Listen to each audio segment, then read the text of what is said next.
Hi guys, Anthony, Morgan's Training Academy. Today, I am going to kind of talk a little bit. I showed you guys this, one of my last videos, this blade that came into my shop, and a kukri. I added the guard and I showed you a little bit about the guard that I made.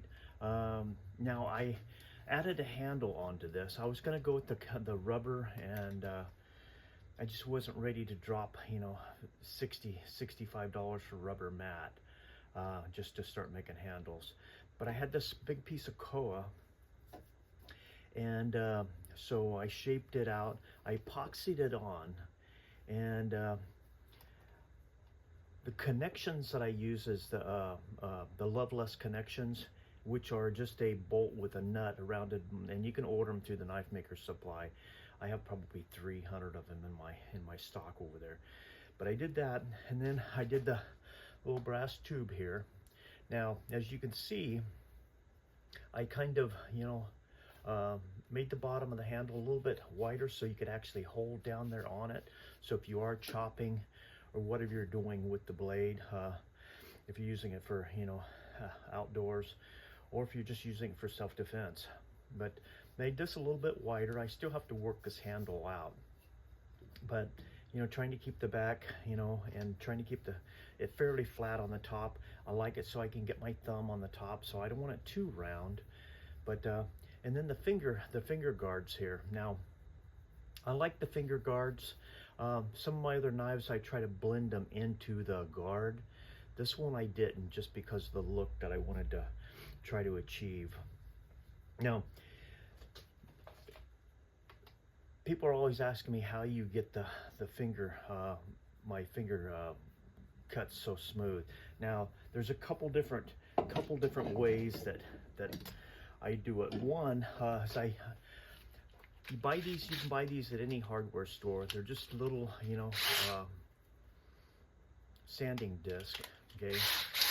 Now you can take your drill, and you can just run that like that, and you can get different grits of these. Now, the other thing, I usually keep mine set up in my drill press. Now, a lot of you guys aren't going to have a shop to have everything set up, but I've got a 6-foot drill press, and then I've got a 2-foot drill press. Now, anytime that it's like this little drill press here. This is a cute little drill press. I keep it set up just with a small bit. Now, the little drill press is only for drilling for my leather sheaths. Okay, I keep that bit in there, and it's strictly set up for leather sheaths. I drill my holes for my stitching. So, just picking up stuff. I mean, guys, if you don't have the money, don't go out and don't go in debt to try to buy all these tools. Most of mine, a lot of my stuff I get given to me. I do bartering all the time, so guys are always trading with me. But my main thing here is learn to use what you have. And, these little things, you can pick them up. If you guys are into yard selling, I love yard sales. I love junk stores. But that's kind of how I grew up. My mom and dad was in, buy and sell business. So I kind of grew up with that mentality. But if you want your finger, I think they're called choils, finger choils. But if you want to get these really smooth, just pick up one of these little items and get one with different grit. And like I said, I just mount mine in my drill press. The other thing that I try to bevel right here to where that goes in. So I use that also to bevel that when it's in my drill press. But so anyway, that's just how that knife is coming along. I think it's pretty cool. It feels pretty good in the hand. I like the wide shape on the back so the blade doesn't slip out of my hand.